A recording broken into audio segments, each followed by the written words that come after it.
بسم اللہ الرحمن الرحیم۔ اللہ تعالیٰ کا ارشاد ہے، قرآن مجید پارہ نمبر 21 سورہ احزاب آیت نمبر 28، اے نبی صلی اللہ علیہ وآلہ وسلم اپنی بیویوں سے فرما دیجئے کہ اگر تم دنیاوی زندگی اور اس کی آرائش کی خواہاں ہو تو آؤ تمہیں مال و متاع دے دوں اور پھر تمہیں رخصت کر دوں بڑی خوبصورتی کے ساتھ۔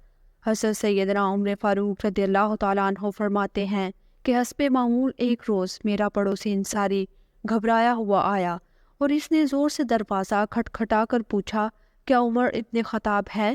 چنانچہ میں بھی گھبرا کر باہر نکل آیا اور پوچھا، کیا غسانی آ گئے ہیں؟ اس نے کہا نہیں، بلکہ اس سے بھی زیادہ بڑا واقعہ پیش آیا ہے، وہ یہ کہ سرکار دو عالم صلی اللہ تعالیٰ علیہ وآلہ وسلم نے اپنی ازواج مطہرات کو طلاق دے دی ہے۔ بس مجھے سخت رنج ہوا اور میں نے کہا کہ اگر ایسا ہوا ہے تو میری بیٹی حفصہ بڑی کم نصیب ہے۔ پھر میں صبح کو اوالی سے روانہ ہوا۔ کاشانہ نبوت پر پہنچ کر میں نے دیکھا کہ وہ بیٹھی رو رہی ہے۔ میں نے اس سے پوچھا، کیا تجھے خاتم النبیین رسول اللہ صلی اللہ تعالیٰ علیہ وآلہ وسلم نے طلاق دے دی ہے؟ اس نے جواب دیا، میں نہیں جانتی۔ میں نے پوچھا، سرکار دو عالم صلی اللہ تعالیٰ علیہ وآلہ وسلم کہاں ہیں؟ میری بیٹی نے جواب دیا، وہ اس بالا خانے میں تشریف فرما ہے۔ پھر میں نے کہا، تجھے یہ حسد نہ ہو کہ تیری سہیلی خاتم النبیین رسول اللہ صلی اللہ تعالیٰ علیہ وآلہ وسلم کی منظور نظر ہے، یعنی سیدہ عائشہ رضی اللہ تعالیٰ عنہا۔ پھر میں نکل کر حضرت ام سلمہ رضی اللہ تعالیٰ عنہا کے پاس گیا اور کہا کہ تم لوگ اس نعمت کی قدر نہیں کرتی ہو کہ تم اللہ کے رسول کی بیویاں ہو، اور باخدا اگر وہ تم کو طلاق دے دیں تو بے شک اللہ تعالیٰ تم سے بہتر ازواج ان کے حوالہ عقد میں دے دے گا۔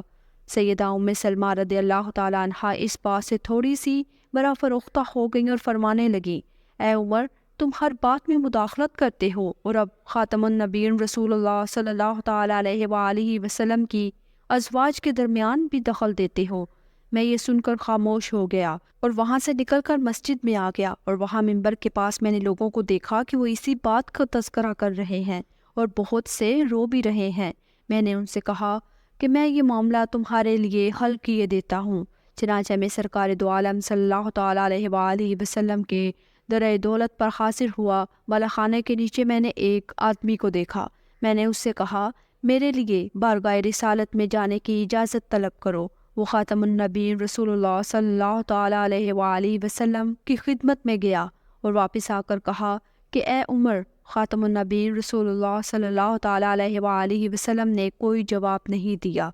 پھر اتنے میں سیدنا ابوبکر صدیق رضی اللہ تعالیٰ عنہ تشریف لے آئے۔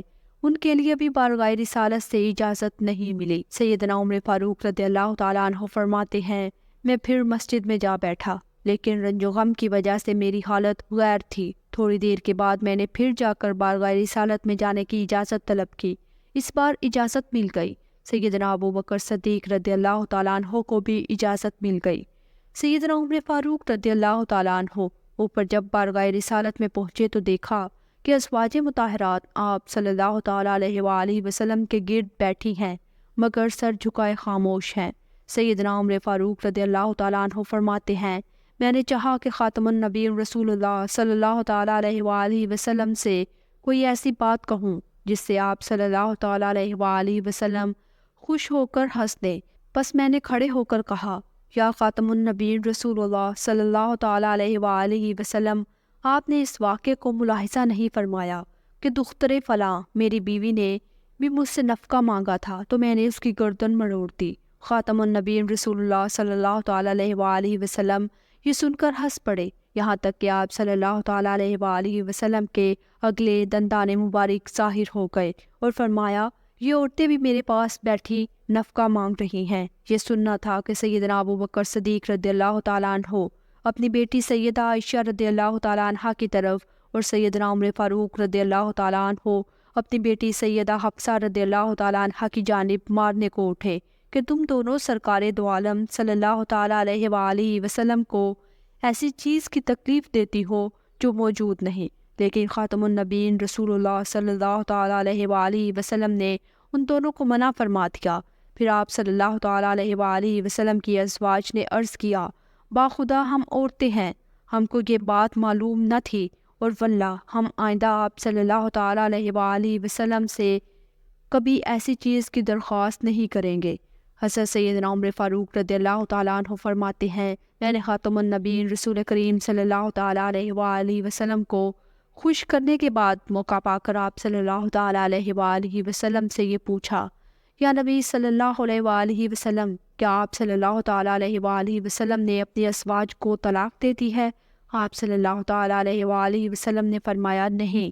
پس میں نے خوشی و مسرت سے تکبیر کہی اور بارگاہ رسالت میں عرض کیا، یا خاتم النبیین رسول اللہ صلی اللہ تعالیٰ علیہ وآلہ وسلم، میں جب مسجد میں آیا تو مسلمان یہ باتیں کر رہے تھے کہ خاتم النبیین رسول اللہ صلی اللہ تعالیٰ علیہ وآلہ وسلم نے ازواج مطہرات کو طلاق دے دی ہے۔